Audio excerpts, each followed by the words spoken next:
In today's video, I'll show you on how you can fix Logitech G920 not calibrating on your PS4 or Xbox. Now, I'm referring to the official G29 racing wheel pedal instruction right here. Now, for most of the Logitech products, the steps are going to be something similar or basically the same.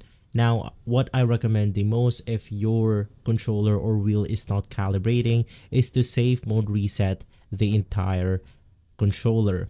Now for PlayStation, you can just basically turn off your PlayStation completely. You can do the same thing for Xbox, which is to power cycle your devices, turning it off and turning it on right after. From there, you then want to connect the G29 wheel to the console. Press and hold the power button until you hear 2 beeps, and from there you want to select Rebuild Database to refresh system connections.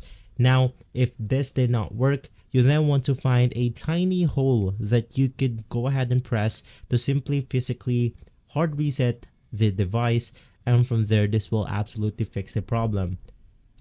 If this video has been helpful, leave a like, subscribe, and follow guides or everything for more videos like this. Thanks for watching.